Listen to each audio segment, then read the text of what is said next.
Great. Thank you, everybody, for joining us under unusual circumstances, but it's great to see most of you and to hear most of you as well. We've tested the video and the audio with all of the committee members, as well as our guests from the advisory committee and Brookline Interactive. So hopefully this will work. We do have a full agenda. All votes will be taken by roll call vote, given the new guidance on remote participation. But I think, why don't we start with the agenda as we had sort of originally planned it, just so folks know, this meeting was originally planned for just before all of the things started to shut down and it got postponed. So it's essentially the agenda from the last meeting that we didn't end up holding. So our first order of business is the FY 2020 second quarter financial report, which hopefully you have either received on email, or if you are watching at some point, you'll be able to see on the website, on the district website. So Mary Ellen, do you want to start us off? Yeah, so as you can see, we have we're still projecting a deficit, and some of that has to do with our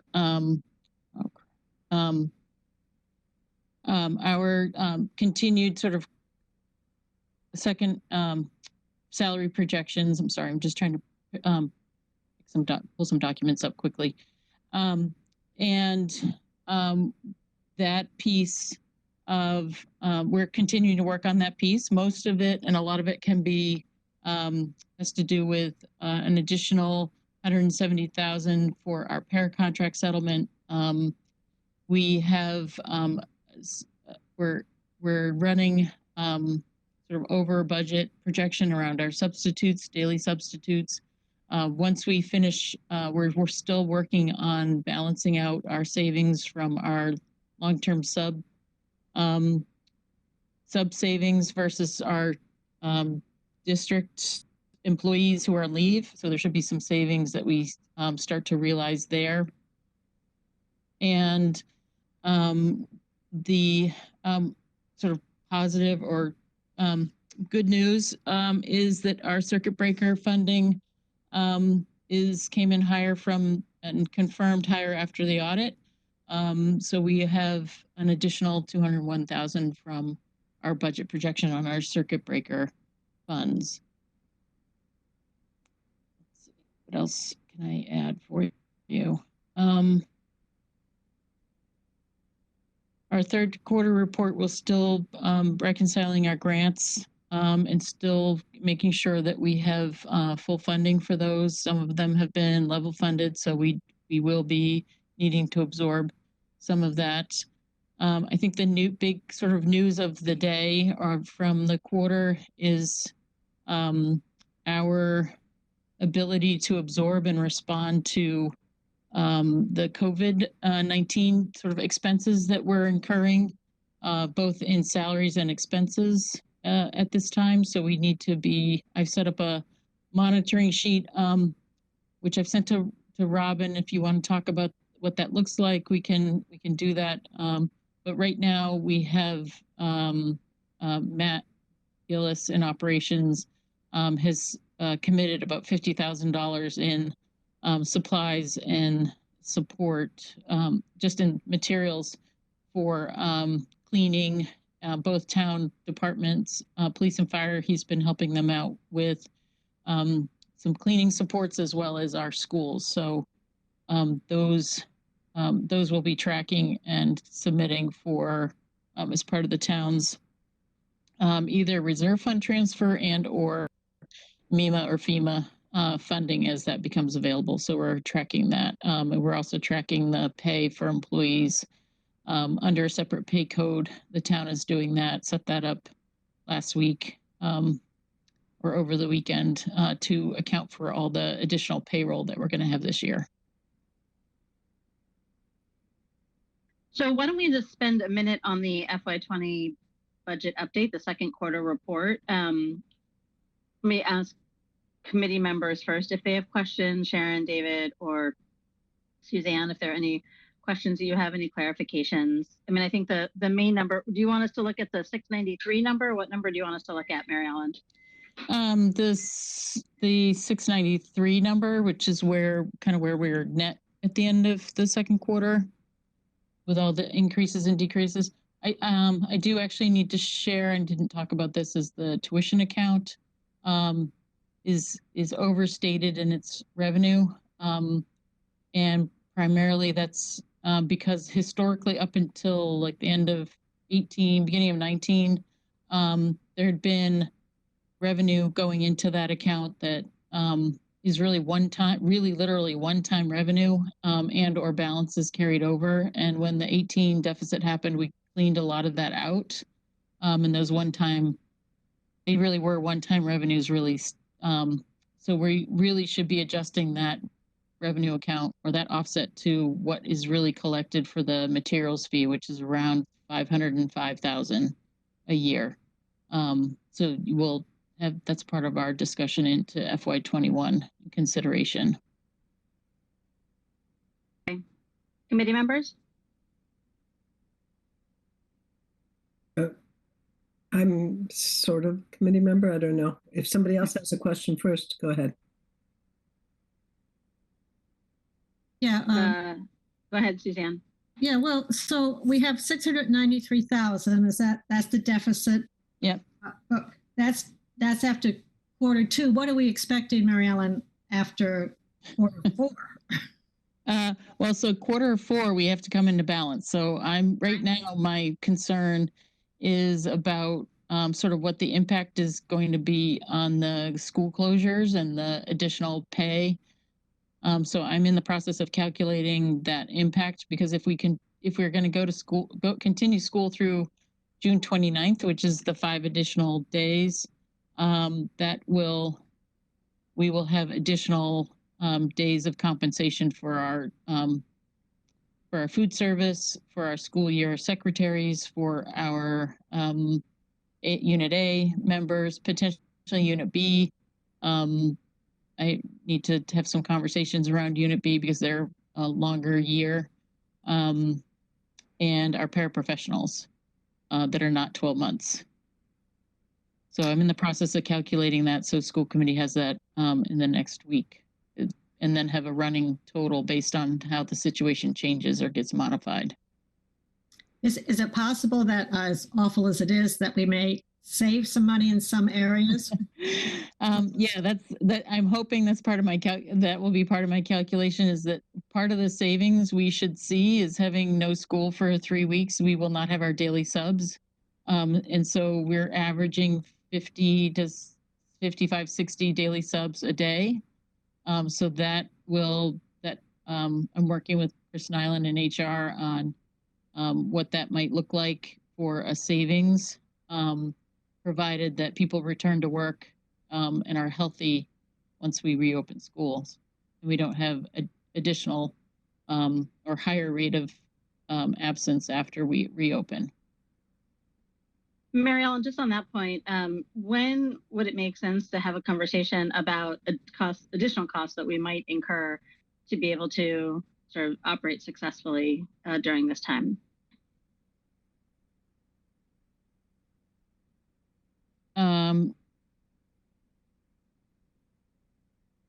So I'm given sort of probably the next week. I'm not sure I will be able to have it done by Thursday, by school committee on Thursday with any exactness, because I'm still collecting information from last night's school committee meeting in terms of what was agreed to pay for employees, and some of that, who were paying, and all of that is still being determined. So once I have each one of those decisions, I'll be able to calculate those out and do an update to a spreadsheet, kind of have a running total. So then, should we be closed longer, then the next set of decisions and what the cost is of those next decisions. Okay, so just to make sure that I understand the sequencing, we have this meeting tonight, we have Thursday night's meeting. Are we going to do we need another, not that I want to duplicate meetings, but do we need another finance meeting to go through that before it comes to full school committee? Or I want to make sure that we're not asking the full school committee to go through sort of the level of detail without having gotten our questions through. Right. And I am on the same page as you, because I want to make sure I haven't missed anything. So yes, I would say yes, we should have I would think it could be a one agenda item meeting to just discuss what the impact is. Okay. Before it goes to school committee. Okay, because I'm also aware that we sort of have the last part of at least part of the FY21 budget conversation is in executive session because it has to do with contracts, but a fair amount of it is also in open session. And I know, and maybe this is a question for Suzanne as well. I know that our last workshop was originally before BC, before coronavirus, was supposed to be about all of the different budget items that I think people wanted to have like a finance committee, full committee meeting about. And so I guess what I'm wondering is like, is there you might have an approach to this, but it may be worth figuring out how to sort of have some of the 2020, 2021 coronavirus and some of those other budget discussions. I want to put them in one frame so that we're not having lots of disconnected conversations. But Suzanne, you might have a sense of how we're redoing some of that. Yeah, I don't believe it's rescheduled for this Thursday. No, we are talking a little bit about, Robin, do you remember? I don't have it right in front of me. We're talking about 2021 budget, or did that come out? Yes, the 21 budget is on the agenda. Okay, so is that the essentially the conversation that it's on for 30 minutes though, so I think I might have just not understood what that was. I know that there was like a 3-hour discussion that we were hoping to have, and so I don't want to do this right now. Why don't we just take this offline? But it'd be really helpful to try to sequence some of these things just so that we're not chasing our tail, or if that makes sense. Okay, back to the current budget year, second quarter report. Sharon or David, any questions? David, you're on mute. David, you're on mute. On page 3, I have a question regarding the encumbrances. It says that there is $642,000 approximately. Could you describe what that is? Maybe I'm just missing it from somewhere else. So generally what I do for encumbrances at this point in the year is I take all of the expense budgets and encumber them in full and assume that they will be expended in full. It's usually the third, because we close the budget on May 1st. I usually, as part of the third quarter, I have a little bit better idea about how that works and how those sort of what accounts are going to produce some savings and which ones are spent to zero.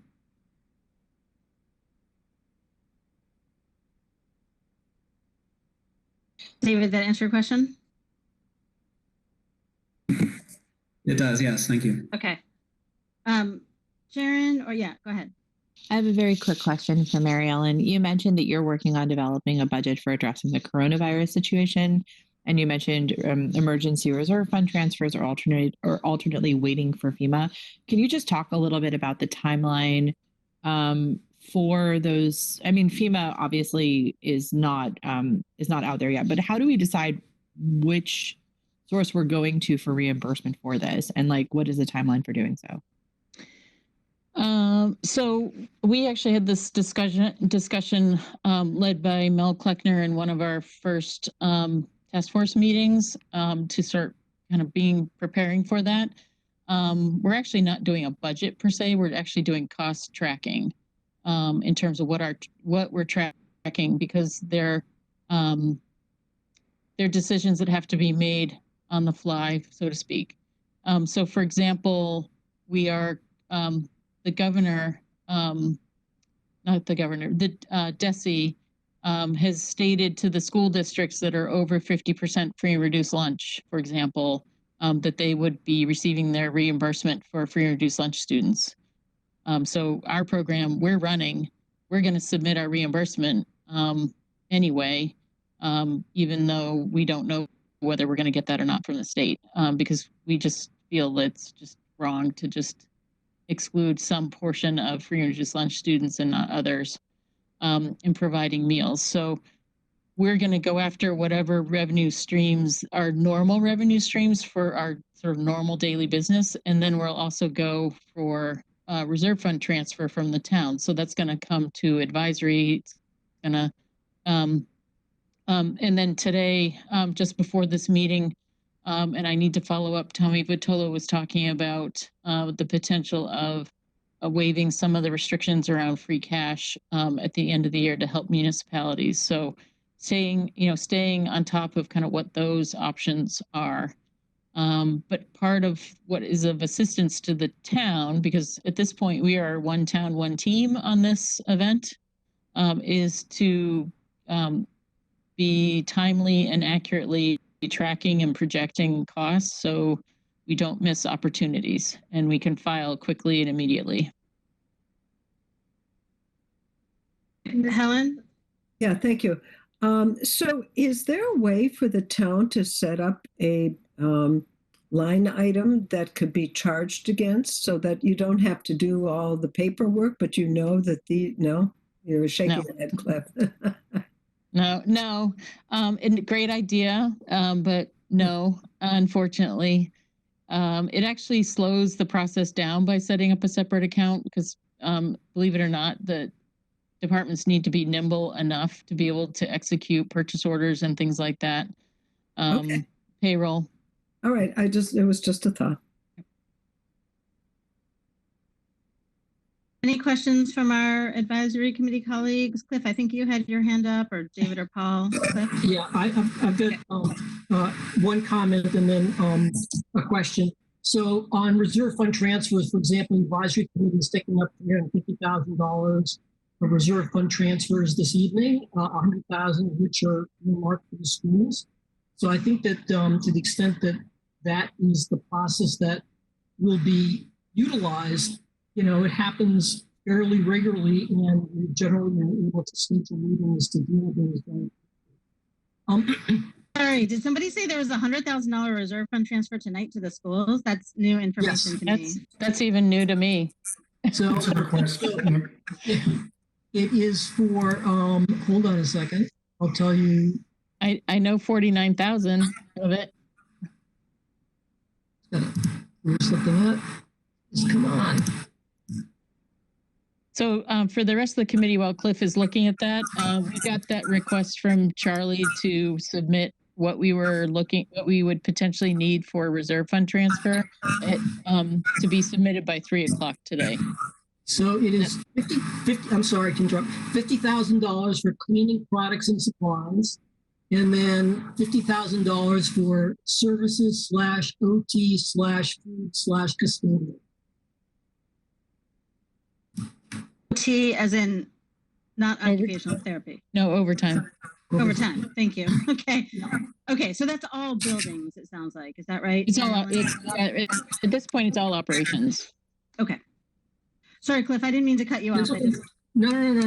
That's fine.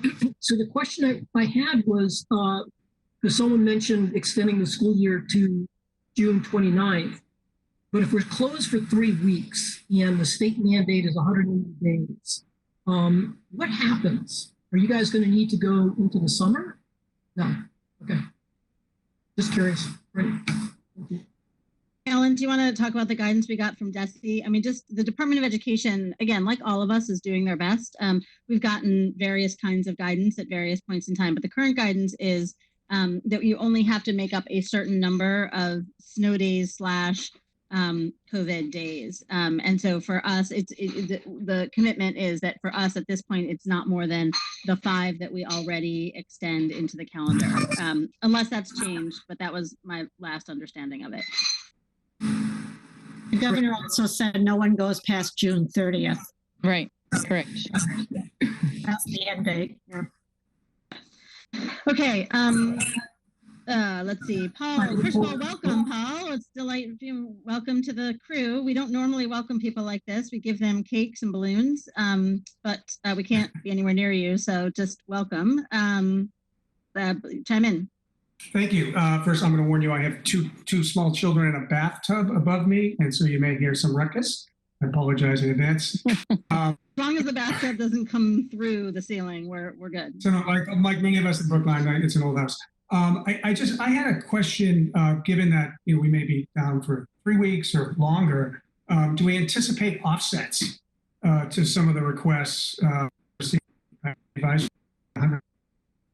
Not paying for substitutes, other per diem charges. Do you have a sense of what kind of the daily, if you're not running the school or not there operating, Yeah, that's what, do you have a good sense of what you might be saving? Yeah, I think that's what we talked about a little bit earlier. I think that was Suzanne's question. That's what we're hoping to look at next week, that there will be some savings. There will also be some new costs for doing business differently. So I think we're trying to look at both of those at the same time. It's a great question. Okay, and I did see that that there was a commitment to distribute laptops. Is that equipment that we have? Is that equipment that needs to be It's hired? equipment we have. They're Chromebooks that we already have. But it doesn't mean that there won't be other technological things that we need. So if we've got, some 9,000, people in the field using technology that potentially was previously used in buildings, there may be other technological needs that we have that we can't anticipate yet. I think that's something that we have to pay attention to. Certainly, one of the things is, one-to-one materials, so Chromebooks and whatnot, broadband for especially students who can't access it other ways, potentially teachers who don't have broadband. Anyway, there are a variety of different things that we kind of need to cost out. So it's a great question. And I think that's part of what we're hoping to understand next week is some of the puts and calls. And we won't know all of them. It's going to be kind of an evolving thing. And, the good news is there are things that we can leverage from what we already have. And then there are new things. So the notion that Comcast was saying that there's a 60-day offer available to lower income families. Again, not clear if we can get our families signed up for that. At any rate, it's a good question to ask. Okay, the reason why the capital question is important because hopefully this is not a long-term problem. Maybe if we could lease or rent equipment to get us through the period instead of having to dig into and buy capital, make a capital expenditure, that would be really, I think, helpful, given that we may not need the equipment for a long time. Yeah, and it depends exactly. It depends on what it is and where our replacement schedule is. Right. So let me just give you an update. I heard today is that Micro Center, for example, will only let you buy one computer at a time, one laptop at a time. So we were already and will be continuing to do our current ordering that we do, and most of our computers are on lease now. So we're doing our replacement cycle planning now, or at least a couple of weeks ago we were doing that. So we have enough Chromebooks to actually issue what in stock in our schools to issue those out to students. Again, the connectivity piece is one we may or may not have confirmed ahead of time, and we'll need families to tell us that. Anything else about 2020? Yeah, I just Mary Ellen, is there anything you need from us now to move forward or decisions we need to make now, or we'll wait, you're moving us along through the year? So you had some last night. So I'm catching up with those because I wasn't able to be on your meeting call last night. So those were important. The one new one that will be coming forward to you is around our food service employees, where we actually don't have emergency response language in our contract for them. So we're in the process, Matt, Lisa, and I are in the process of talking to AFSCME around how compensation around that for them. Because we are actually, in terms of our emergency response, looking at partnering our food service program with any of our schools, not only in situations like this, but also if a school is opened as a shelter, is to actually have our kitchens open so that we don't put we don't have to go retrieve meals, or fire department, police department don't need to go retrieve meals from restaurants and whatnot. We have our own in. I like to do this piece because typically if a building is closed, we have food, we have perishables, and it's much more expensive to throw out perishables that are not edible. So it's easier, and it's actually more cost effective for us to offer food out and meals out, because it's a potential and additional revenue stream for us, because eventually we get the food service program will get reimbursed for that. So it's a nice partnership for police and fire to know they can open a building and know that they can have a warm breakfast, a warm dinner for people who are there for whatever the event is, if it's a shelter. It's a good question. It's one of the things that's on my list for when we do have that conversation about what the rest of this year could look like. I mean, certainly there are all kinds of disaster scenarios that I hope and assume someone is playing out, just in terms of opening our gymnasiums for temporary hospitals or shelters, or whatever it may be, that we can't sort of imagine now, but by the time it comes, it'll be too late to plan for it. So what is a good, given that this isn't going to happen in the next 5 minutes, but we do need to kind of plan for it a little bit, when or where is the right place to kind of have some of those emergency planning updates to the school committee, let people ask their questions, cost some of that stuff out, at any rate, some of that planning. So we, I would say probably after this particular event is over, one of the things I like to do and want to very much do is do what's called a hot wash, or an after action plan, where you go through and you kind of evaluate, how did we do this? What did we do well? What were our challenges? If we only had this, would we need this again? And to do that planning, what are the costs to be able to maintain that? So I would think May, June, or over the summer, we should be giving. Yeah, sorry, I wasn't clear. So in the next 4 weeks, 6 weeks, it's not a completely non-zero chance that we will need to use our buildings for emergency hospitals, emergency shelters, overflow, whatever it may be. And so I guess that my question is more an immediate term question. Sorry. Well, my guess is that probably over the weekend and in the early part of next week, we'll start shifting into some of that conversation as part of the task force group. Matt and I, as well as Cheryl Snyder, and there's 2 others on the EMT that we would be doing the planning around how do we use our buildings and how can we use the school buildings and access and all of that. We would get into that. Yeah, because I think it also kind of speaks to, we have a fair number of nurses, guidance counselors, social workers. We obviously have a partnership with the Brookline Center. I mean, there's just really thinking holistically about our community resources to be able to pull together. And so at any rate, I think it would just be helpful maybe next week if we can just start that, and we can at least start getting the questions raised. And you can, not that everything is going to be answered, but I think that would be helpful as well. Well, it's certainly would be helpful for me. If you have specific questions, email me, and so I can get a head start on them, and they'll spawn other questions off of those. Okay. I mean, I think it's the set of things of what are the different disaster scenarios, and how might our buildings and people need to be used or supplemented. That's kind of the broad broad category. This isn't really my area of expertise. Okay.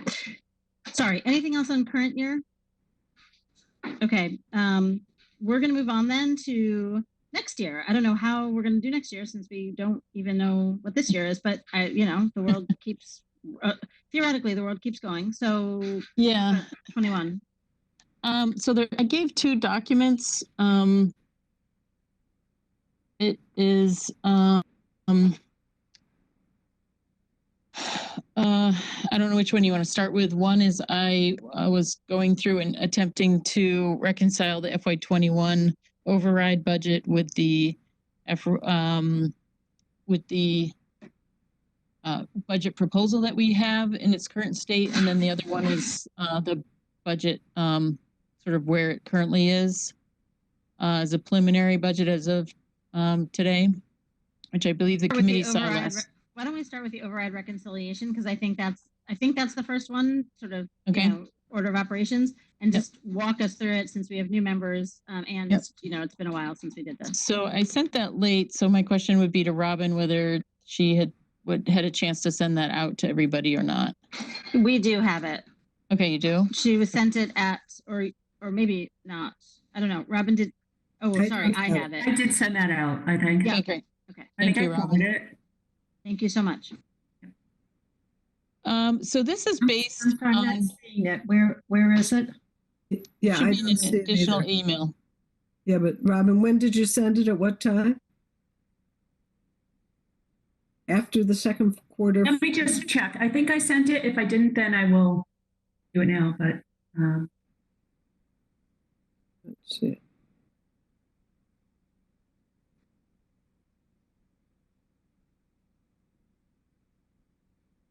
So the second quarter report went out at 3:48. That's what we were just talking about. And then there was another document. It should have been after, about between 5 and 6 o'clock. It said override reconciliation. I'm sorry, I don't have it. Have it either. Didn't get it either. Okay, one second then. No, I'm sorry.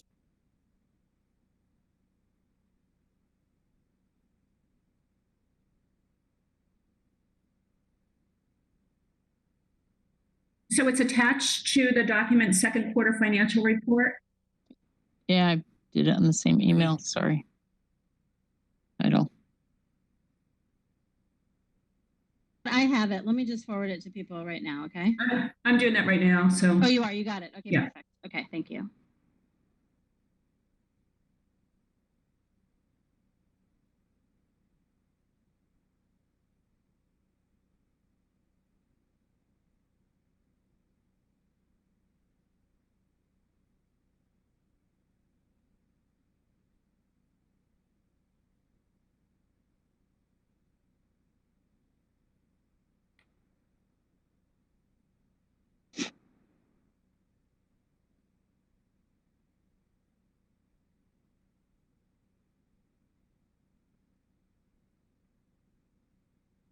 I already sent that.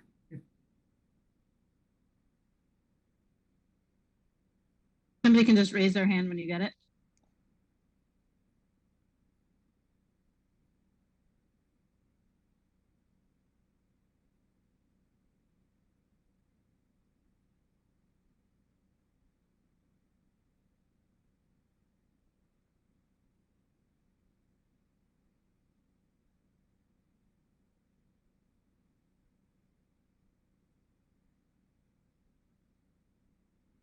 I feel like we need some hold music or something. Okay. You could sing. All right. Suzanne's got it. Helen, do you have it? Not yet. I think we're using so much bandwidth in this house that there's nothing. All right, why don't we get started and it'll come through. I think most people have it. Okay, so I want to explain this format first because it is back, it's original back to April of 2018. And I have removed the lines that don't pertain to this year at all.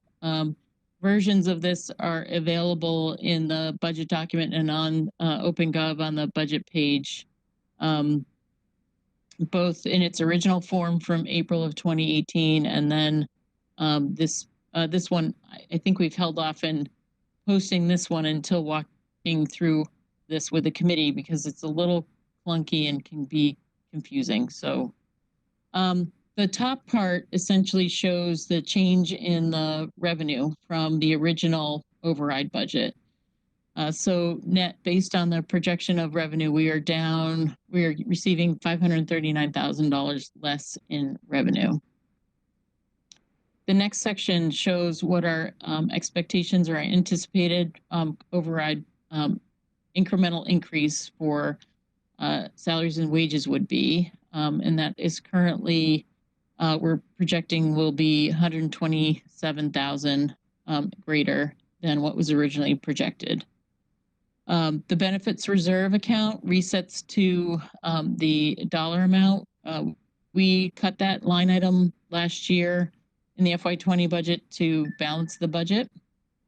And the tuition budget reduction, or actually this should be tuition budget. It was a reduction the first year, but the future years were increased by $300,000 each. So we had to add the columns of FY20 change to the budget in addition to FY21 modification because there was such a significant increase in the FY20 budget of special education. It's sort of a 2-year increase that we need to show. So net from the original budget is a $995,000 increase in tuitions from what was projected to be the FY21 tuition budget. Mary Ellen, just on that one line item, can you go through each of the 4 columns? I think the other ones are self-explanatory, but that one was a little more complicated.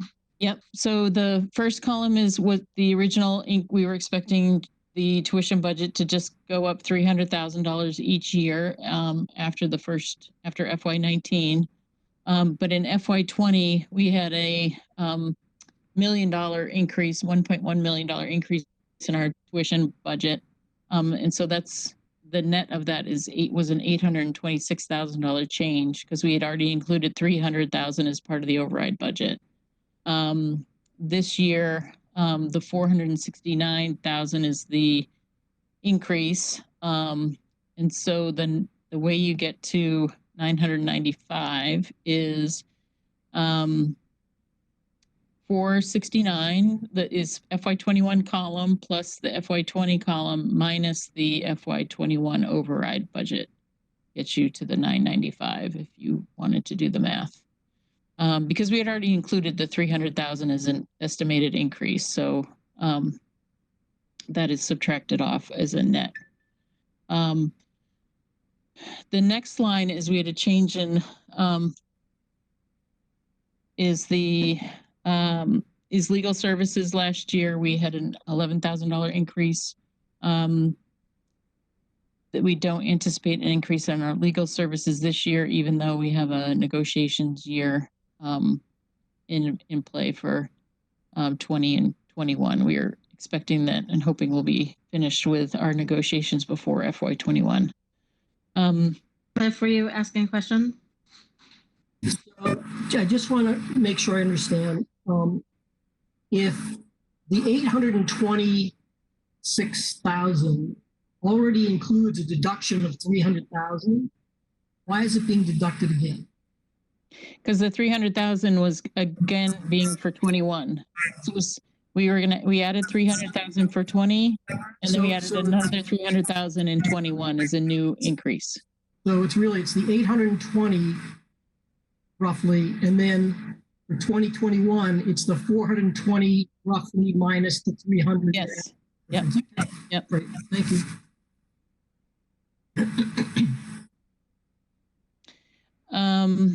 Let's see. Then the next section in terms of personnel, this was around the addition. One question on that section.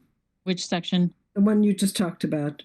The tuition? 95, yeah, the tuition and all those things. So the net change, you have negative numbers in the revenue. In the preliminary budget request, those are all positive numbers. Yeah. Those aren't savings. Those are all costs. Costs. Okay. Those are all increases. All right. You'll notice in the next line with the classroom staff, we took out all the additional classroom staff for 21, which was going to be 15. That's a negative number.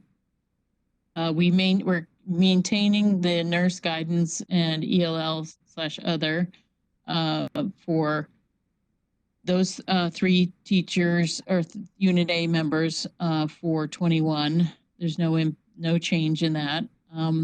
We are eliminating the 0.8 administrative position for the high school at this point in time. So that shows on there as a negative number. The next one is transportation. And special education transportation has kind of blown the budget this year in FY20. We are due to sort of placement changes, need for monitors, and a variety of other different changes in our transportation. We have a significant increase in our transportation budget for special education. The transportation budget for regular ed, we have a slight savings with it. And with that account, I see I have a mistake. I thought I had taken out the legal services is there twice. Ignore that. I will fix that for the final version of the meeting. And then with professional development, the next section was under strategic new investments. We had professional development budget. We had cut $80,000 out of that to balance last year's budget. We're bringing back 75 of that $80,000 reduction. And that is going to fund the equity director of equities, the Office of Equity.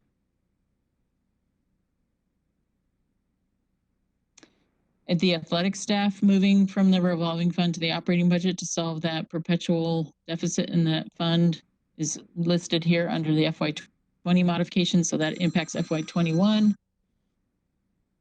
If we were to budget like we had in the past, and certainly the athletic budget, the revolving fund had a deficit always, but we're just bringing over that deficit to our regular budget.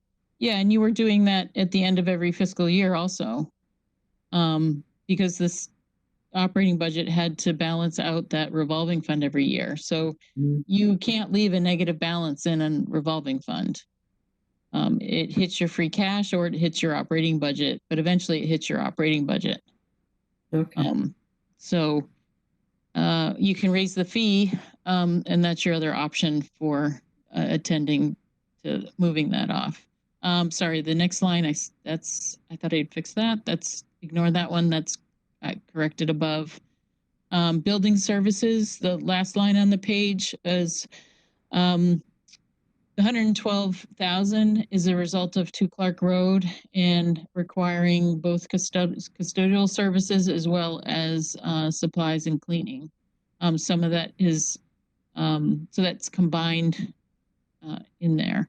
And then the next page, we are maintaining the supplies and materials reduction that occurred as part of balancing the FY20 budget. So level funded budgets for expenses, which are services, everything that's not a personnel expense is a expense budget line are being maintained there. So that gets us to kind of $1.3 million, and there are a couple other pieces of this to get it to balance directly with the budget document that have to do with exact dollar amounts for exact teachers and other things. So I haven't quite had it. It doesn't quite match the budget document to reconcile dollar for dollar.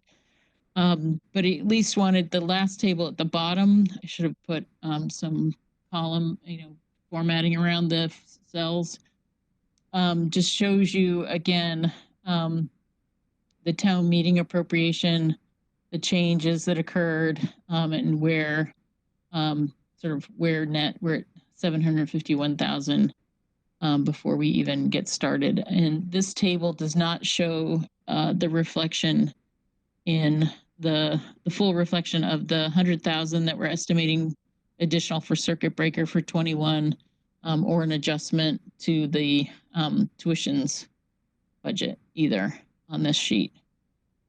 So can I ask a clarifying question? So those 1, 2, 3, 4, 5 lines on the bottom that are not in squares, that's fiscal year 20 or fiscal year? That's 21.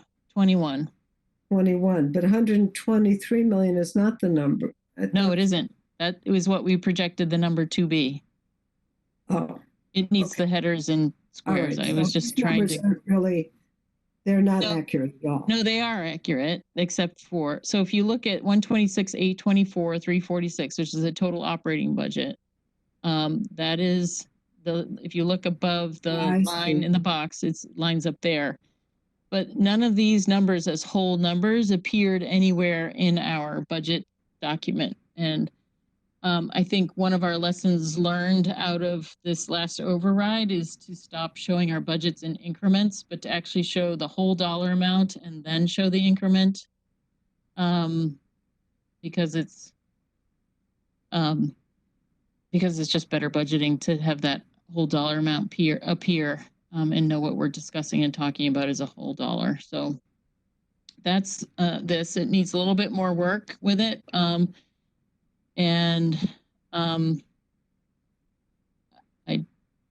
don't know if there are any questions or concerns with it.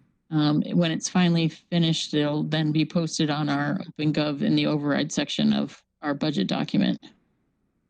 I wonder if it needs sort of a few sentences of narrative to basically say, here are the big changes from budget and what we are seeing now. So even, people, because I think you'll kind of get to this point and people say, wait a minute, why is the town meeting appropriation $500,000 less? So just sort of a little bit of narrative around what's going on, I think is probably going to be important if, for a published document. Yep, I would agree. Okay. Committee members, David, Jen, Suzanne. Yeah, if I could. So Mary Ellen, does this, so we're 751,000, almost 752,000 off for our 21. And does that include, what does that include in terms of salary increases? I mean, so that's just the resources available. That was, which in fact have reduced because, so that's just resources available. It's not anything, it's not budget. Okay. It's not, the purpose of this document is to reconcile sort of where our budget is against that original override and the assumptions around the override. Okay. So it will become less of a useful tool than other documents that probably should be produced. This is just sharing with the community how the original projection changed and how we're using those resources is changing. Got it. Thank you. Mary Ellen, though, is it fair to say that under the personnel line item, it's when you said 2% for COLA, 3% for steps? Suzanne, is that what you're asking? Yeah, I am asking that. Yeah. Okay, can you just say your question again? I'm not sure if it came through. Oh, yeah, no. So I was asking if this includes an increase in COLA, but we're not calling it COLA, but and steps based on 20 and then also projected for 21. Yeah. Yes. Okay. It's up at the top. Okay. It doesn't tell you that you have money available to pay for those. That's not what it's telling you, though. I just want to make sure Suzanne understands that that's not the purpose of this document. Okay. The purpose of this document is that we missed our estimate by 127,000. We're over. So that wasn't that bad. That's actually pretty good. But it doesn't tell you that you can afford it. Okay, but that's 127,000 you have to figure out. That doesn't seem like very much. That's like in the context of everything else. Okay. David or Sharon or Sharon. Yeah. Yeah, I mean, I apologize if this sort of steps away from the core of the document. Thank you for the work, Mary Ellen. But this goes back to a question that you raised, Susan, which is that there's fundamental questions about 2021 that still need to be resolved by school committee. As the finance subcommittee chair, especially given the time compression around our pending advisory meeting tomorrow evening and anticipated town meeting review of the school's budget, what are your thoughts as the chair about how we need to expedite the process of making some key decisions around sort of closing some of these gaps? So I think there are a few different answers to that question. You know, one is obviously we are for a wide variety of reasons, not least of which, you know, everything else we've been trying to deal with for the last few weeks. What we don't have at this point is consensus from the school committee about how to close the gaps, sort of full stop. I think there have been a lot of really productive discussions. I think there have been, you know, a recognition among a lot of people that we have many, many new school committee members who are trying to kind of wrap their heads around what every, you know, what the big pieces of the budget do. And so I think that those educational pieces have been a really important investment of time, which have, you know, set us back time-wise, but I wouldn't trade that. I wouldn't go back and trade that. I think it was the right decision.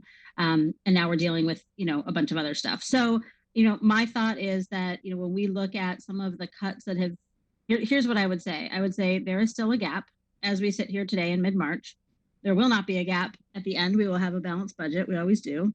There are some things that the superintendent's office has proposed that the school committee either has raised questions about or needs more information about as to whether or not they support it, and specifically like how it would actually work. There are other things which there are school committee members have potentially expressed some interest in removing from the core budget for a variety of reasons that are still in there. And I would say that there's sort of a third category of things. So category one is stuff that we would probably want to restore. Category two is stuff that's in that we might want to take out. And the third is just brand new additions. And I know we're going to talk about the BFAC recommendations later on. We were going to talk about things like social emotional learning, and a variety of other things that the school committee has expressed interest in. So I think all of that has to get sorted out. And I think they're good conversations. I think there's a lot to update the advisory committee on in terms of that thinking. And I think it's important to bring them along in the thinking. Even, I mean, if we waited till we had a perfect budget to meet with the advisory committee, we wouldn't meet with them till 10 minutes after town meeting. And so I think there's just some value to, you know, bringing everyone along in the thinking and just sort of saying, you know, being fully transparent and just sort of say, here's where we are.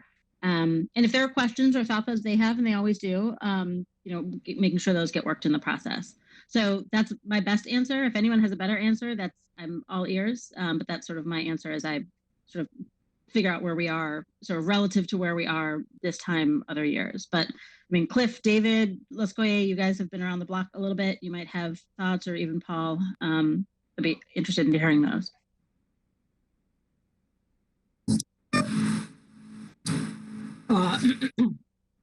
This is, you know, really my first time going through a process with the schools.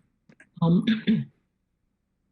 you know, I have to tell you that the exercise we just went through is something I'm going to need to go back and go through line by line to make sure I actually understand everything that was just said. But as it relates to, you know, tomorrow's meeting and what you're struggling with, I think that we're going to be there alongside of you and trying to understand what you're doing, we're trying to do as you're doing it.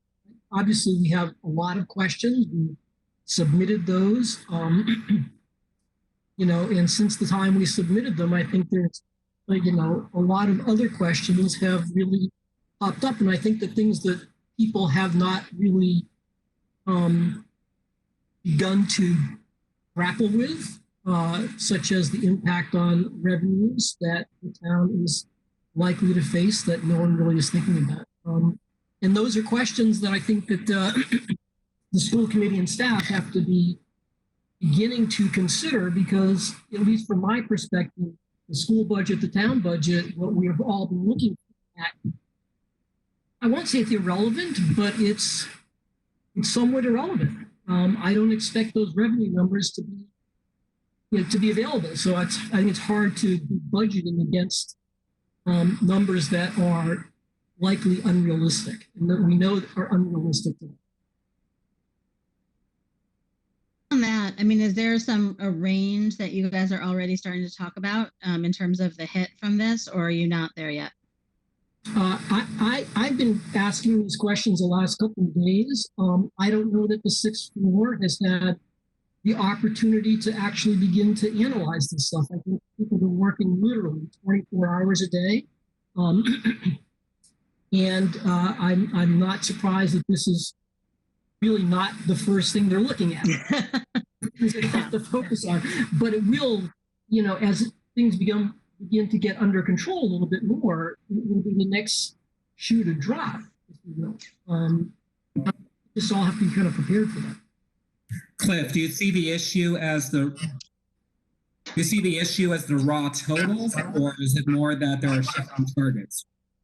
Well, I think to start, it's the raw total. I think we can be pretty sure that we're going to get all the real estate tax that is available. That's not at question, but I think things like, parking meters, parking enforcement, local options taxes, hotel taxes, marijuana tax revenue, all those things are not going to hit their targets. I think that's pretty obvious. And I think the marijuana, Cliff, if I could interrupt, the marijuana targets will hit and go above. I'm sorry? Well, marijuana, they just didn't they just close it to? It's medical only. It's medical only. I didn't hear because the lines were huge. It's going back. It's going in the wrong direction. Right. So as of yesterday, I think, and Paul might be also familiar with this. They went medical only and by appointment only. So whenever this thing gets under control, there's still going to be then a ramp back up. So we're going to be losing time, even if it's only through August. There's still going, or July. There's still going to be a slow ramp up to get back to where we were. And we're going to need to do some sort of modeling around that. Maybe we have sufficient reserves to deal with it. Maybe we don't. But that's, I think, some fundamental questions that we all are going to need to grapple with over the next, 4 to 8 weeks. Any sense of new growth? I mean, there is a lot of, construction. Any sense of whether that's essentially on track for what we had budgeted or for what we'd anticipated, or whether it's different? So one of the points that I have raised to folks, and it's actually going to be a question for the school department. Boston has shut down construction. I expect that a lot of developers or folks who have plans but have not broken ground and probably delaying those. There are going to be, and already are, supply chain disruption, so people won't be able to get the materials they need to actually meet construction. So new growth is also something that I personally would anticipate is going to take a hit. So all those revenue things that we don't control, I think we need to be looking at scenarios and, hoping for the best, planning for the worst type. And so, what is that going to do for the schools? School construction may end up having to slow down, and that's going to have a ripple effect on a number of things that I would expect. Just on that one, and I'm sure others know more about this than I do, it's my understanding that Dan Bennett has given guidance that he would like there's a voluntary pause on certain types of commercial construction. For now, there is not a pause on public construction, but that is not, everything changes so quickly that that's a for now sort of thing. Anyway.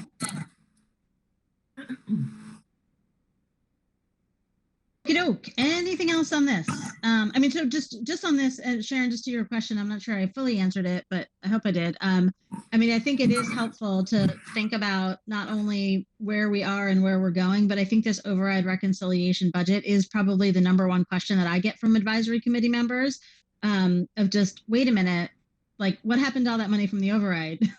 And so I just think that showing, kind of the two-finger approach, showing where things are and what's moved and what hasn't moved, I think is an important piece of tomorrow as well. Yeah, and I think that as it relates to talking to all advisory, perhaps the subcommittee can maybe take a look at that document that Mary Ellen just went over and try to come up with something that is a little bit more user-friendly for the entire audience. But that's something that perhaps we can all work on. Okay. I can just chime in real quick. So as the complete newbie here, I don't know how many other people on the advisory committee haven't been through this process before. This is to around if there was a simpler way, a simpler version, a simpler narrative. This process, even listening to you go through it, was, Yeah, so the companion. I don't know if there's a way to do it. Yeah, no, I am 100% in agreement. The companion piece to this that I'll send out to Lisa tomorrow is what the original document looked like. So you can actually see all 3 years across. Is helpful when you have that side by side. I probably will also give her the one that we did for FY20, and then so you can see the progression. We struggled even over this format when we were doing the override budget. So I will provide, Cliff, I'll provide to Lisa tomorrow the original, the FY20, and then I'll fix a few edits in this one and this one, and that may be helpful to the Euro subcommittee. I guess, yes, you should give it to Lisa because it's going to come to the subcommittee, so it's a public document, right? Yeah. That's great. But I think that she doesn't need to distribute that to the entire advisory committee now. I think we can probably work on it together, certainly as our subcommittee and hopefully with some of you to make it easier for the entire advisory group to. Yep. Great, thank you. And I think we're all looking forward to that. I mean, Paul, just to your point, we sort of, rail to rail between it's too high level and people don't understand it to it's too detailed, people don't understand it. And so any guidance that you as a smart, thoughtful person, but totally new to this, can bring to, if you want to translate into English, that would be helpful. Always looking for that. I'm and just one quick thought, and I know we don't want to do this now, but it took me a while to realize that the first column, the FY21 override budget, that was really what you anticipated the number to be. Like that was your expectation. So take where's the transportation number? It's kind of way off, right? So it was, you were expecting 3,575. And I mean, it's orders of magnitude off. So I think it has a vision of what people are usually, used to is this was the budget, the anticipation, and this is what the actual is. Kind of translated because there's probably many more people that are business oriented in our budgets than kind of what this thing does, which is a bit of an anomaly for the baseline folks. Which would be helpful, like really just dumb down the definitions of what the columns are, that would just be helpful, I think. Thanks. Okay, good. All right, let's keep going. Hopefully the rest of this will move a lot faster, but I want to make sure we had time for these two in particular, but why don't we keep going, Mariellen? So the next document you have is sort of where we are at with our preliminary budget. And let me just orient you to the document. It's the columns across the top are I call program, for lack of a better word, FY20 special town meeting, the town school partnership budget, preliminary budget as a result of as of 22/13/20. The next column is just for information purposes. You don't actually have the original interim superintendent's budget, but just to give you an idea of what changed in between the interim superintendent's budget and the town school partnership budget. The next column over is the town school partnership variance from the FY20 special town meeting. And then the percentage change from the FY20 budget as it currently stands. So the final, so there's 101,000 that was reduced between the interim superintendent's budget and town school partnership. That 101 was a result of funds moving to out of the town school partnership, I believe, for blanking,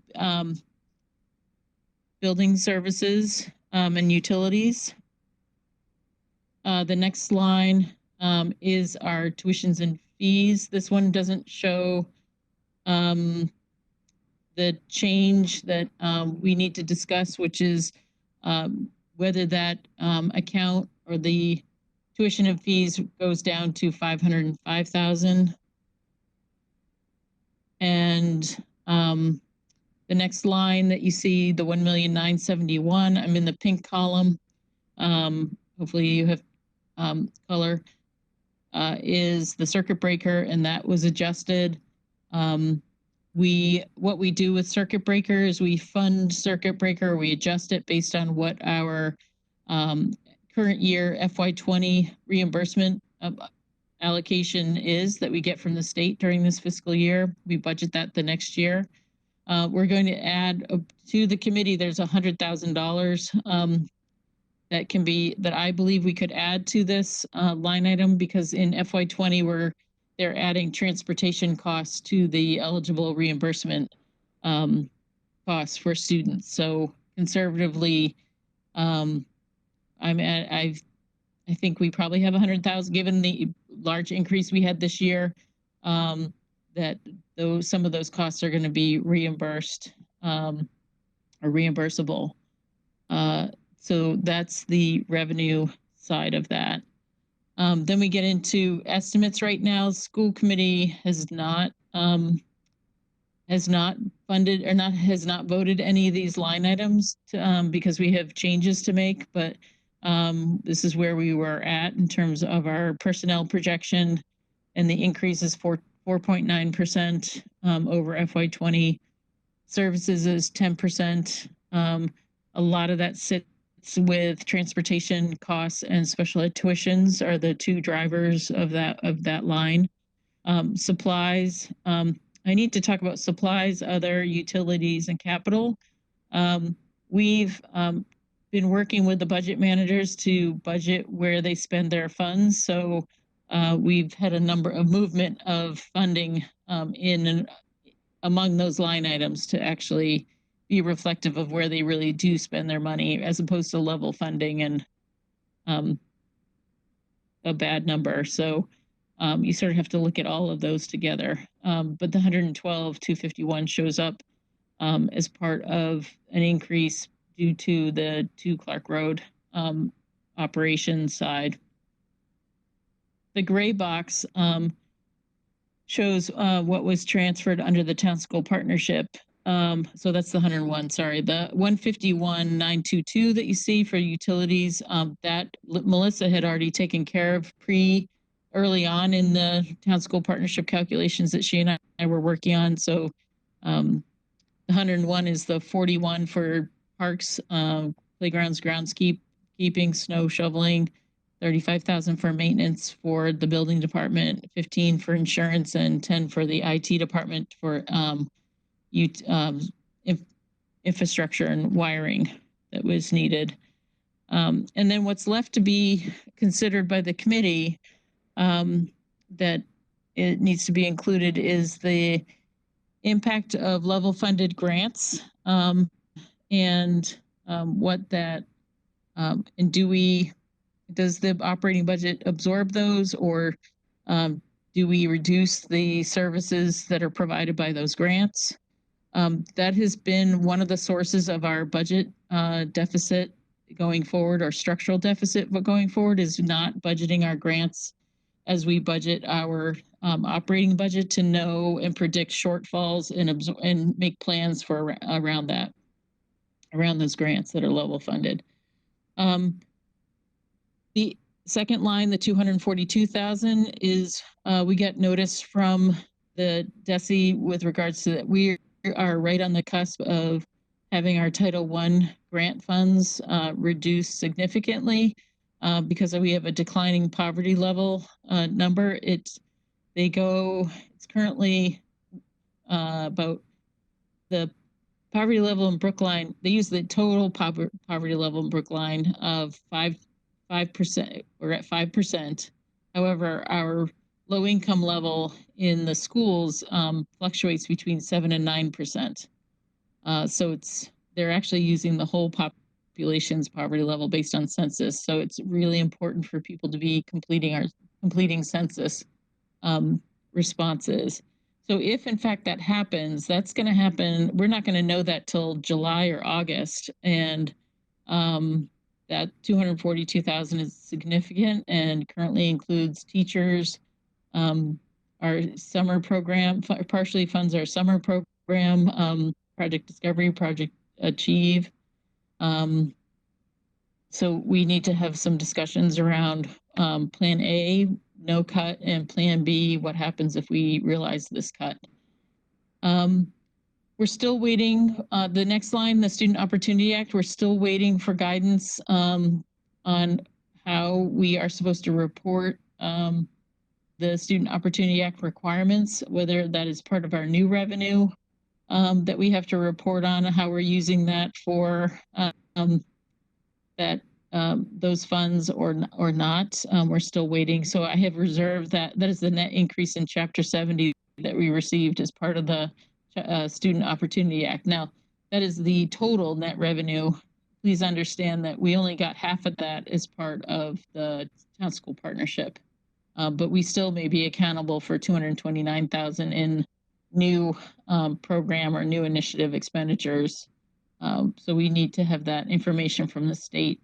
That reminds me that is also, we also have to have school committee vote a plan by April 1st. So I will follow up on that tomorrow on whether they're going to still hold districts to that April 1st plan requirement, given that we're all dealing with something else.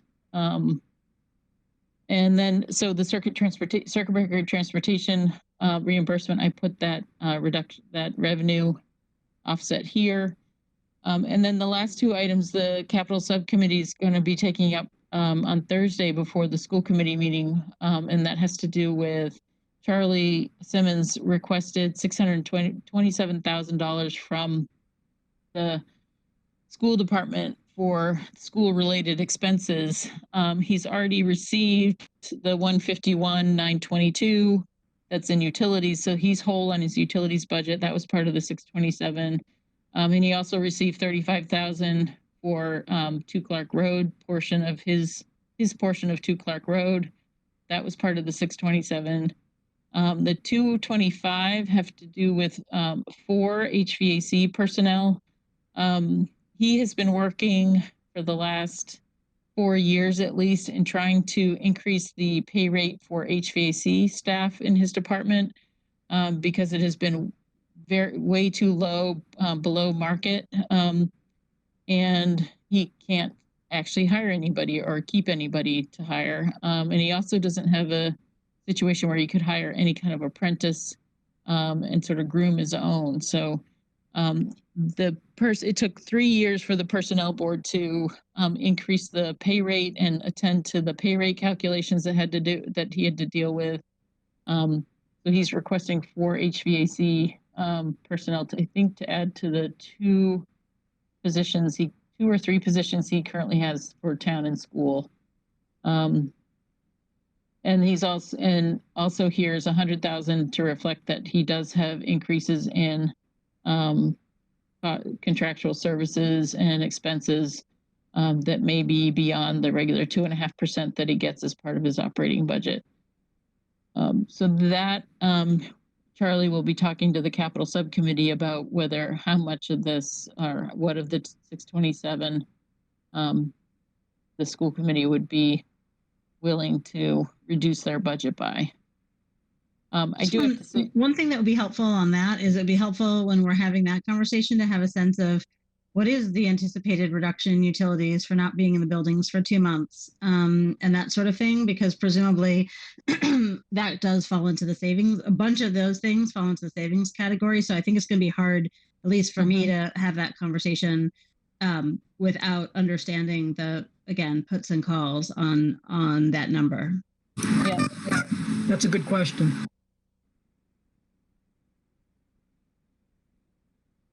Yeah, it'll be interesting to know what that is. Yeah, I mean, I think it's just worth thinking about, and I'm hoping he It's has like a done this. July. Someone has. Yeah, I'm hoping someone has done this, actually gone through the various line items of particularly our buildings budgets to think about that and sort of where we might harvest, by shutting things down. I mean, even things like ghost buildings and ghost appliances, but really taking those offline could be good for the environment and good savings. At any rate, I just think that's going to be important before increasing that number right now. Mm-hmm. I feel the same. That's I really want to dig into that when we discuss it with Charlie at the Capital Subcommittee. So maybe you'll tune in for that part, or for. Yeah. I've only been on 11 hours of meetings today. That's not until Thursday, though. You're cute, Helen. Okay, any questions on this? Yeah, Sharon? A couple of comments. One comment is that I've been hearing whispers that I don't remember if it was maybe a press conference even. I don't know where I heard it from, but there's rumors that the Student Economic Opportunity Act funding appropriations are maybe being kind of reconsidered in light of the coronavirus outbreak in order to kind of liberate the state to expend funds that were allocated to it elsewhere. So I think that we may just want to we weren't necessarily anticipating a lot from it, but we may want to reconsider whatever it was that we were expecting from it, because that may get rejiggered. The other thing that I want to mention, or actually just sort of ask a question about, it has to do with our capital expenditures. There's been a lot of discussion over the last year about, rising costs associated with capital expenditures and the impact on the budget having to do with good economy and et cetera. I mean, even after this epidemic is over, there's some real concerns about a forthcoming recession. And it's pretty clear that that's going to have a direct toll on the total town revenues, which obviously will have an impact on us. But I'm also kind of wondering, are there other, I haven't been through being on a school committee during a recession before. I'm wondering what other kinds of, financial hits we may end up taking as a result of that. Having been through it somewhat, 85% of our budget comes from the town and from property values. So for the most part, property values may have gone down a bit in 2008, but from my perspective, it wasn't. And so am I getting feedback or something? What? Yes, you have feedback. I'm sorry, I don't know what to do.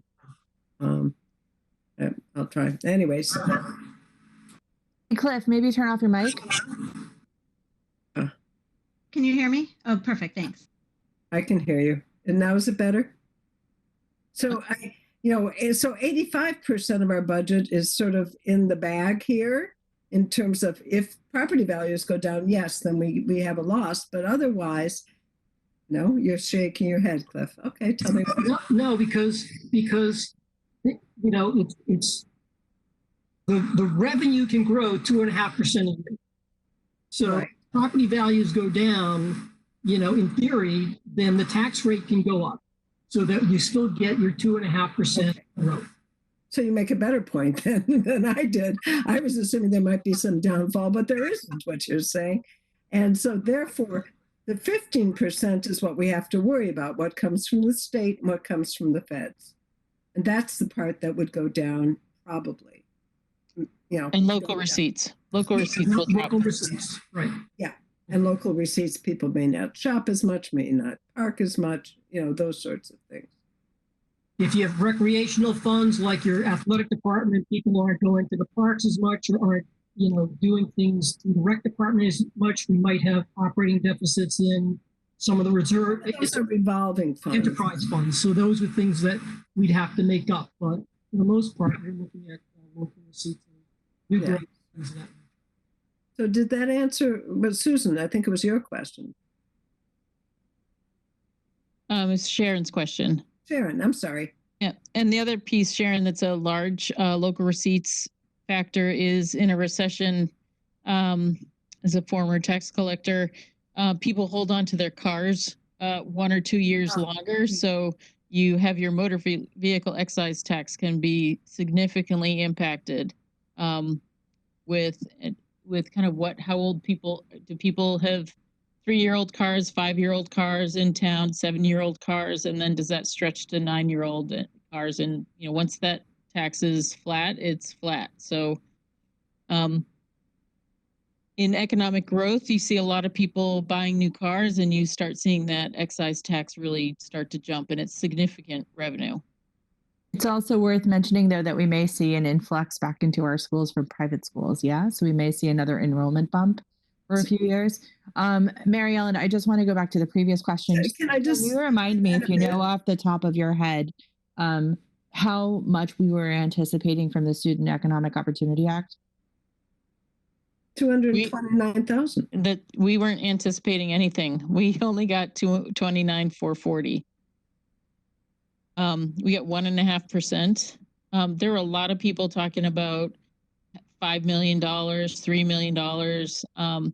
It was both Melissa and I were a little shocked that it wasn't even a 2.5% increase over Chapter 70. It was like 1.5. Mm-hmm. So I don't think, my biggest concern is what are the obligations that are attached to each one of those dollars, because it's going to cost us more to potentially meet those obligations than it is for the money that we receive.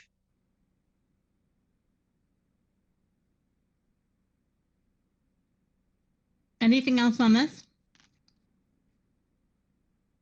All right. We have sort of a bunch of votes to take, but I might suggest that we just spend a minute on the BFAC recommendations, because the rest of them are acceptance of grants and whatnot.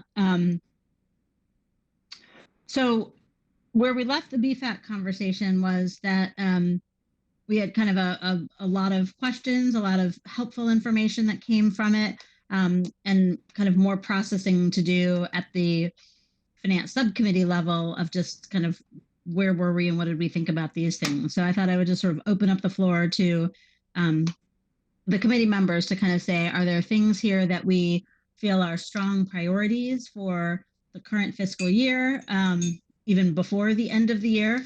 Are there things that we think should, definitely get baked into FY21, given kind of what the conversations we've had, and anything else, or longer term? Because I think as we go into next week, trying to put all these different Tetris pieces together, from revenue changes to current year expense changes to new revenue outlays potentially for this year to all the things we talked about for next year, it'd be helpful to get a sense from this committee if there were, a couple, 3 more of those, none, that people wanted to prioritize for inclusion. So why don't we start there? We'll kind of see where we go. So I would like to see as a priority giving Mary Ellen the support that she needs in the Office of Finance, because it seems to me that there's a lot on her shoulders right now. And as a consequence, it's very difficult to change some of the accounting methodologies in the direction that she has stated as her preference, and in the direction that many of the members of BFAC would like to move in, absent that support. I also think it's notable that when Ben provided us the other night at the full school committee meeting, that comparison of central office staff at peer districts, that we were actually pretty low in terms of FTEs for finance. Other areas we were comparable with other districts, but on the finance side, it was surprisingly low to me. Okay, others? So honestly, there was a lot of recommendations, and I would kind of have preferred that we had just gone through each one of them and just said yes or no, right? In order to recommend them to the full school committee. I will say that I think that the thing that's most time sensitive is I think that I believe that we should be making a commitment to quarterly townwide summits that include school committee, select board, and staff, in order to have a comprehensive understanding sort of what the budget position of the town is and how the schools fit into that. I agree with David. And I mean, I'm just going to be clear. Like, I supported all of the BFAC recommendations, all of them, and that includes bumping up staffing, making strategic investments in, accounting and reporting, and a whole bunch of other stuff. I would like to say that, I mean, it's kind of. I mean, I think that we should be. I don't know where the select board stands on this, but I think that we should be planning for our first summit, sometime during the second quarter of this year.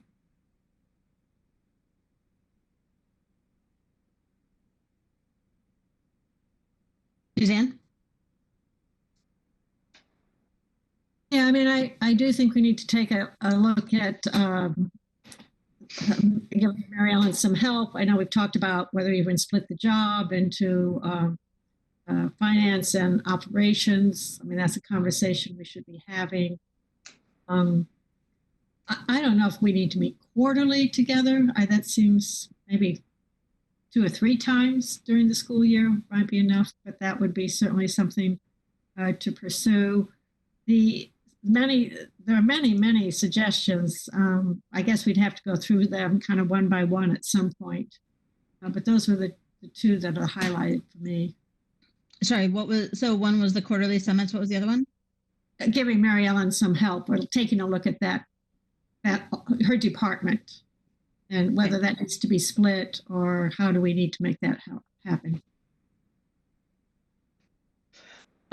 So I had a bunch of questions on the report. Again, not sort of in the category of anything other than trying to wrap my head around the thinking of the committee. I'm not sure how many of them are short-term conversations. A lot of them are longer-term questions. They could be short-term questions, but I think in this environment, they're probably long-term questions around kind of evaluation templates and metrics and that sort of thing, kind of evaluation sorts of questions. So I'll put all those into one sort of bucket and put them to the side for just the minute, not because they're not important, but just because of time sensitivity. I think there's sort of a general sense in the recommendations that kind of came across of wanting something that we've all been talking about for quite a long time. And I think, Mary Ellen and Melissa are fully on board with, of just kind of a more analytic approach, a more evidence-based decision-making, more facts, more objective criteria, more rigor, more common scorecards, all that sort of, all those practices that I think we all sort of hunger for. And I think in my mind, that was part of the design of creating the Office of Strategy and Performance. I think what ended up happening was that office got pulled in so many different directions because it was essentially taking staff from a whole bunch of other places that were doing a whole bunch of other things and sort of putting them all in one place, which had advantages, but it also meant that there was just like a lot going on there. And then when you layer on top of that, the Baldwin, Driscoll High School projects, that sort of consumed that function for a good 12, 18 months, depending on how you count. And so what was supposed to happen is that office was supposed to do long-term strategic planning. It was supposed to do common work plans, common, approaches to things and criteria, all that sort of stuff. That's what it was supposed to do. Not so much to impose one template of education all around the district, but more to say, like, how can we look at things, across the board in a more kind of strategic and long-term way. And that's why Ben in particular was hired, because he had done that work before. So I think it's a little bit ironic that we're kind of in a place where I think I want to make sure we disaggregate the conversation about individual people, and I want to focus on what is the work that we need to have done, and then how and where do we have it done.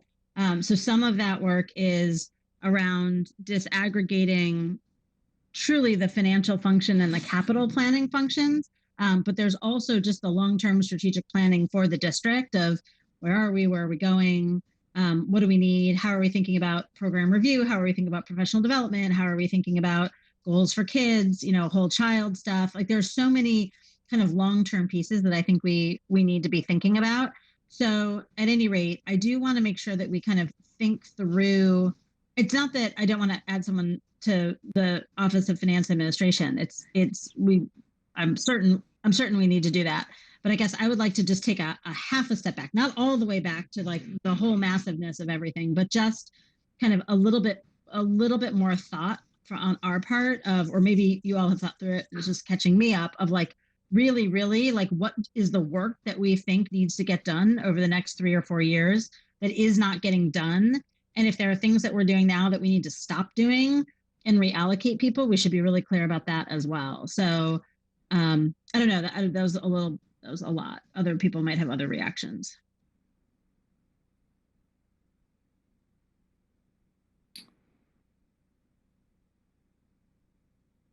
Let me ask you, Cliff. There's a bunch of recommendations.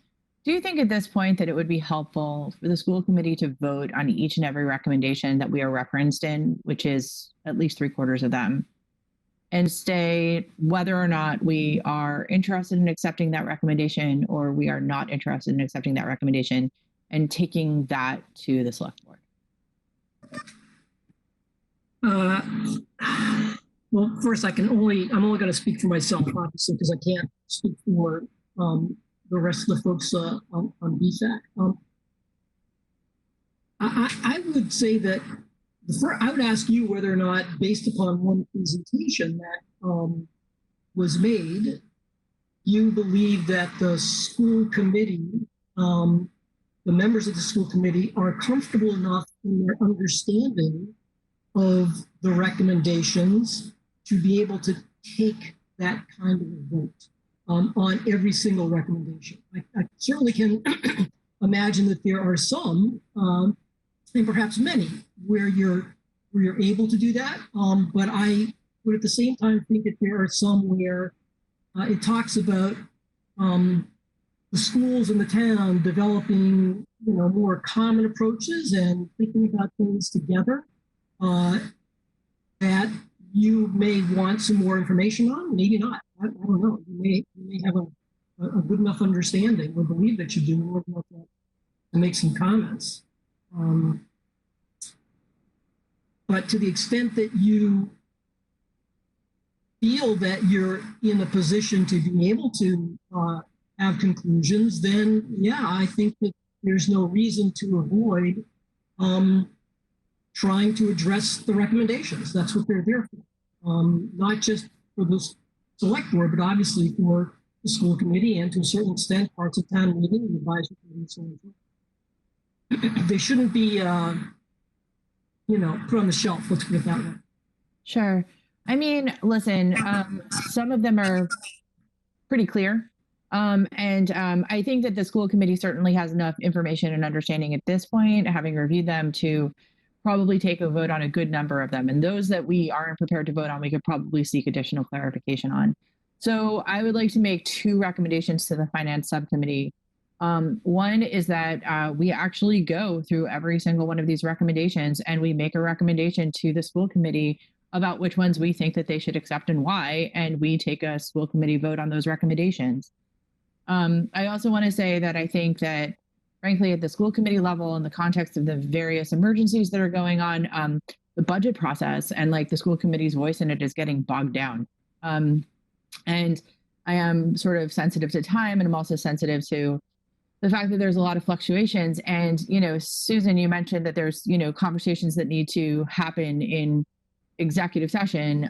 I would like to suggest that the finance subcommittee meet in executive session in order to work through a number of outstanding items that are kind of sitting out there, in order to have a conversation about the recommendations that we would like to make regarding those items to the school committee in executive session, in its own executive session, in order to sort of expedite this process so that we can kind of close the door more expeditiously on sort of this budgetary process and, direct our attention efficiently to places where our attention continues to need to be paid, like moving forward on a number of questions. I don't know that I agree with you, Susan. I don't know that I disagree with you. I have my own analysis of what needs to be happening at central admin and how it's supposed to be divided. It is largely a philosophical question about what the appropriate role of the superintendent is and whether or not the superintendent should be delegating strategic planning to another office within the superintendent's office. I think that the figure of the superintendent should be very much in command of that process. And that's also true for planning. And that's also for, there was a lot of buckets that went into the development of that office. But I will say, like, when you think about what Mary Ellen's been asking for is not this. It's not about strategy and planning. She's talking about operations and finance. And that seems to me like, very, very clearly needed investments. And we're putting enormous strain on our staff, and we're putting enormous strain on our system, and we're putting enormous strain on our staff across our schools by having this area under-resourced. With regard to the other question about, like, how do you bureaucratically structure strategic planning into a school administration? I mean, I think that needs to live in the superintendency itself. The superintendency, like, needs to be, the head, that is leading the executive. And so that's my own personal opinion, but I don't think that question is particularly germane to how we move forward with BFAC recommendations. So just to kind of recap, I know I'm sort of meandering. I too have been sitting at a computer since 5:30 in the morning. But like, I do want to say that the two recommendations that I'd like to make is that the finance subcommittee make recommendations, like on a recommendation by recommendation basis, to the school committee for the school committees up and down. And if there's any that the school committee doesn't feel comfortable voting for, we bring back some BFAC people, they explain it. My second recommendation is that we convene an executive session of the finance subcommittee in order to take a first hack at those outstanding budgetary items and make recommendations to the school committee on those issues too. I agree with Sharon. I like that idea of having us as a school committee vote on each recommendation that mentions us. That way we're being very clear and transparent about which efforts we're going to be actively taking on. Then at some point, I think it would also make sense for us to work on a timetable.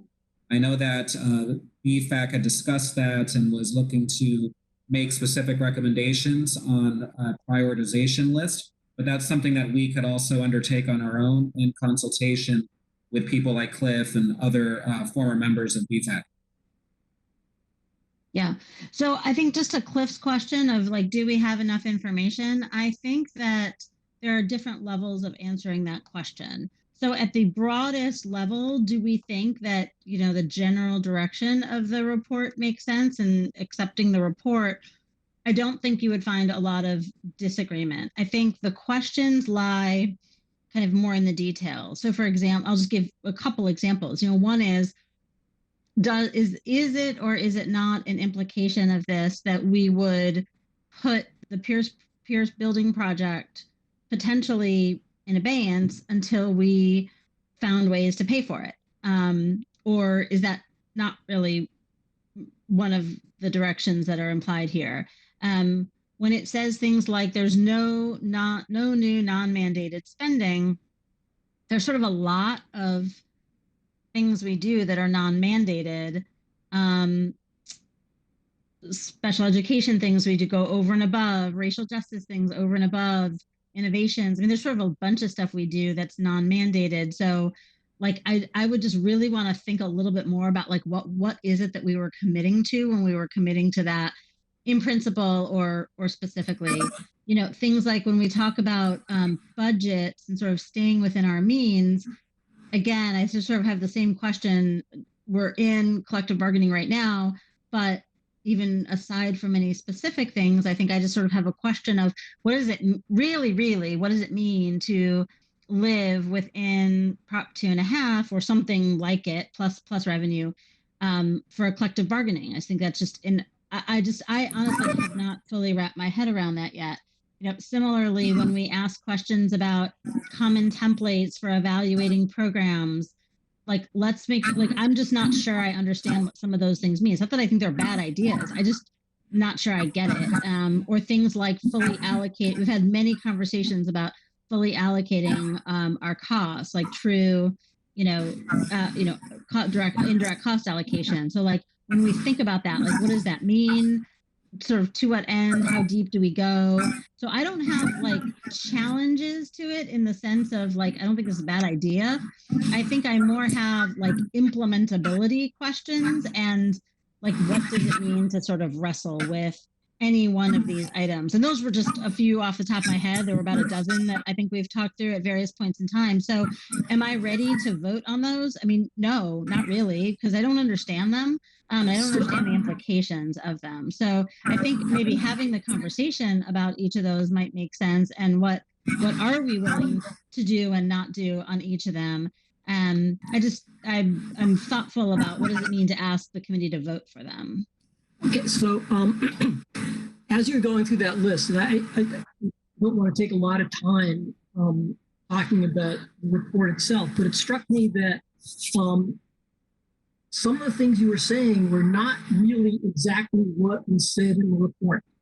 And I think it's really important that people, because I know a number of you saw early versions of the report going back to last summer. And, some of the comments I just heard remind me of things that were in the report last summer, but were certainly not in the report as it was published. I think it's really important to, clear out those memory banks and really focus on what was said and what wasn't said. And look, at the end of the day, most of the recommendations are fairly broad, and there's a lot of room for both the school committee and the select board to, take concepts and work them in a way that they believe fits for what they're trying to do. We tried to be unprescriptive, if you will, with our recommendations. I view this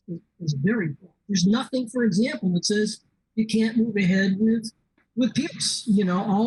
What we've said is that the town has to understand what it's doing to its balance sheet in a more appropriate way than it has been. There's nothing in there that says you have to live within Prop 2.5. There's nothing in there that says that, not even close. And so I think it's really important, actually for everyone to go through that report and each recommendation, maybe one by one. Maybe you need to do that so you can really see what was written. And so there's a common understanding of it. And if there are questions, ask us, because we'll give you those answers. I would also I just want to follow up on that. So like, I hear what you're saying, right? And I mean, I think that what you're saying is exactly why we need to have this conversation in subcommittee, because if there's anybody on the school committee right now that understands the BFAC report possibly better than anybody else on the school committee, it is the finance subcommittee. We've all familiarized ourselves with it. We've read it. We've discussed it. We've had it presented to us multiple times on multiple occasions. We've had open conversations with Cliff many, many times about kind of what's coming out of it. I mean, we are prepared to have this deliberation and to make a set of recommendations. And if you're not prepared to vote for it, you're not prepared to vote for it. I totally respect that. But I do think that that it is time to kind of carry this forward. And the impetus that I feel behind this is the fact that the BFAC report itself builds in structures consistently and fairly for resolving the kinds of questions that you're raising. We are not preconditioning ourselves to any kinds of sets of decisions. What we are first and foremost pre-committing ourselves to do is to having a frank and open and consistent conversation about what's working, what isn't, what we can afford, what we can't, how we manage, how we don't, and whether or not we are using resources wisely as a town together. And having a forum for raising the kinds of questions in which that you're talking about, questions about Pierce, questions about, our special education programs. These are all really important questions that we can actually take to the town so that they can understand what it is that we're doing. It's a mechanism of accountability. It's a mechanism of transparency that I believe that the school department needs. And I also think that we as a school department need a structure for being accountable, for saying, you know what, this thing that we've been trying to do for 3 years, 8 years, 15 years, it's not actually really working that well. And if we, actually made a strategic investment in doing this whole thing some other way, there could be a significant upfront set of costs. But A, it might be worth it in terms of our just human outcomes, which is really what we're in the business of. And B, like, there is a possibility that it could end up saving us money in the long run. You know, these are the conversations that we need to be having. So, you know, I see you laughing, Helen. I don't really know what to say. Just a particular point of where one of the reasons we brought, for instance, the special ed, and it wasn't at what you were saying exactly, it was sort of reminding the of why we brought many of the special ed programs back in house. And it was, you know, A, because we felt it was right, but B, also it saved money. Right. And it's worth saying that if we apply, you know, if we extend to ourselves, it doesn't have to be, you know, like, we don't have to put into place an evaluation architecture that's so onerous that we can't afford it. That's the thing I think we have to really be careful of. I think we have to be careful about it, but we also need to start putting into place, like, you know, a process. And special education is a great example. We brought our education, you know, our special ed, you know, capacities in-house. It was well-intentioned. It, you know, seemed to be a good financial outlay at the time. Things happened. The program has changed. Like, various programs have changed. Our enrollment has changed. Our expenditures have changed. It's time to look again. We need to have a structure through which we can look again. And I think that the discipline of meeting quarterly with the town to be accountable for this forces us to do that. And you know what? We as a school committee can go into those meetings and we could say, we stand by every dollar we're spending and we stand by every program we have. And hey, sorry, it's really expensive, but you're getting really, really great schools, you know? Or maybe we don't, you know? Maybe we're just, you know, looking to reconsider a little bit. Okay. So it sounds like David and Sharon, you want to go through sort of item by item. I'm happy to do that and kind of see where we are on them, and see which pieces of them we can pull forward, and which ones need more conversation thereafter. Does that sound right in our next meeting, or one of our next meetings? No, I don't want, like, honestly, like, I'd prefer to just do this as we understand this document. At least I feel like I do. I know David does. I know Suzanne's familiarized herself. I know that you've reviewed it. So, like, I mean, I think we just need to go through every single item. I don't want this to get buried in committee. Sorry, I thought you wanted us to do it in committee. No, I want us to have the conversation in committee, but I don't want to move some things forward and keep some things back. I would like us to just have a straight up or down vote on every single item and make a set of recommendations to the school committee. That's my recommendation. I just like watching videos and I'm like, oh, that. Okay, well, it just seems to me that some of these items are like, they're so broad that there's not an action associated with them. So I might need to understand a little bit more about what it means to, I mean, I'm truly struggling with this. Like, I'm truly trying to figure out. It's essentially the equivalent of a resolution. So right? I appreciate that this is very easy for you, Sharon. I am actually trying to think about how we would implement it. Okay.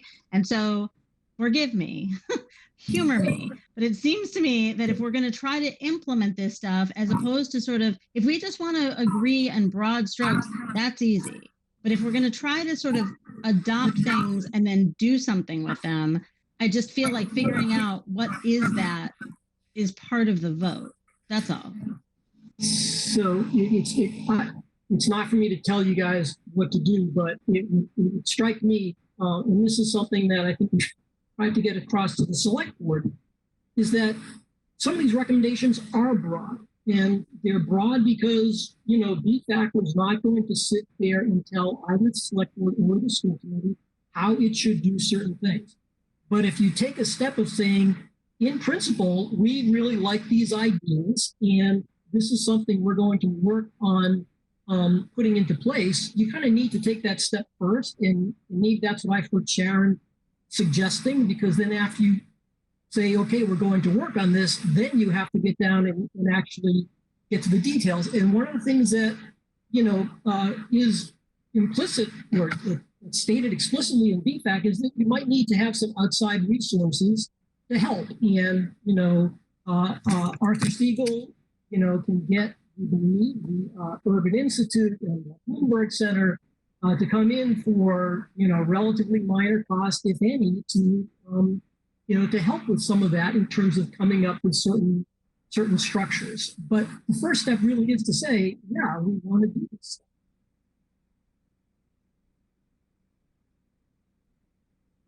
Okay, so it sounds like we will have that conversation at our next meeting. Is that what people want to do? I would like, so just to clarify, I think that the more urgent priority is for us to convene an executive session to make recommendations regarding outstanding budget lines. The ones that have to do with contracts, so that we can pass that along to the full committee to try to expedite the closing of the budget process. But I think that should happen first. That's just my opinion. I mean, we're a whole committee. Okay. Yeah, I mean, I'm thinking that right now, today, we need to focus on getting our 2020 under control, which is in shape, and our 2021 budget needs to be where we want it to be. And then after that, I think we would have more time to look at the BFAC recommendations and start to do some work on that. That's what I see as a priority right now. Okay. So how's this? How about we see where we are after Thursday evening's conversation? If we're going to have some of this, I would hope we're going to have some of this conversation at the full school committee. Let me try to see if I can put together a flight path given all the different, I still think that I need a little bit of clarity from Susan. I think I just still need clarity from you and Julie as to how we're going to do kind of the full committee stuff versus an executive committee versus finance and executive committee, how much the full committee wants to work through. So why don't let me just sort of take all this and try to work with Suzanne and Julie to figure out how to sequence these things, and Mary Ellen, if that's okay. But definitely hear you all on trying to, not bury things in committee, but just kind of move them forward and out. We have a couple of acceptance of gifts, exercise equipment, a grant, and BEEP tuition we should probably hold off on just because I think we're going to need a whole conversation about that. But any objection, hope or assume people have read the gift, the grant, and the minutes. I'm going to chime in real quick. I'm sorry to interrupt. I have a hard stop at 8 o'clock, so okay. I'm going to off for. Thank you. Much. Okay. Bye bye. Me too. Okay. Bye. All right. So we have to do things by roll call vote, but just before I do roll call votes, does anybody have any objections to those 4 things or questions, or can we just move through them? All right, so let's do the acceptance of the gift of exercise equipment. I will move it. Is there a second? Second.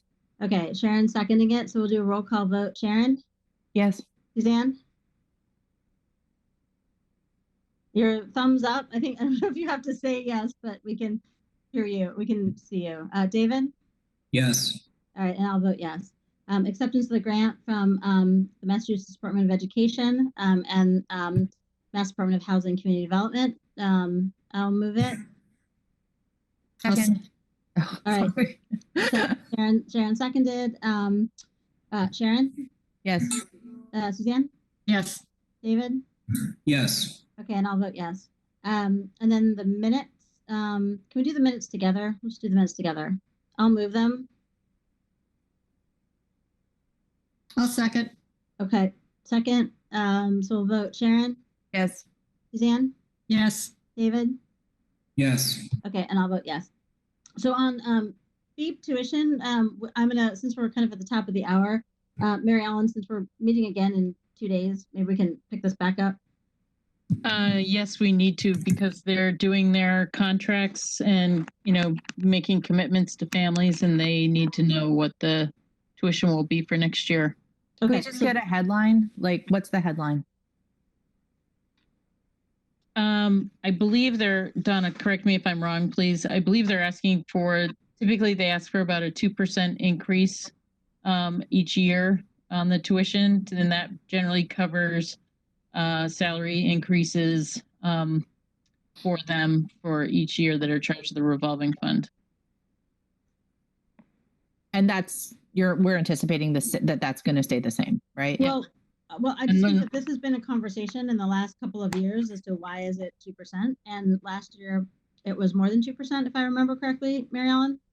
Yeah, that's the finance subcommittee doubled their request. They came in asking for 2%, and the finance subcommittee approved or recommended to school committee a full 4% increase. Yes, I remember being the one to recommend that, and I think there was a lot of support for it. So I'm not sure if we should assume, given where we are, I just don't know if we should. I think we should actually have that as the conversation to say, where are we with comparable districts? Where are we with other revenue situations? I mean, I'm not sure if it's a perfunctory answer. I think yes. I'll take a look at the packet again and see that was all included. Okay. Any new business? All right. Thank you all very much. Thank you. Thank you, Robin. Bye. Thank you, Robin.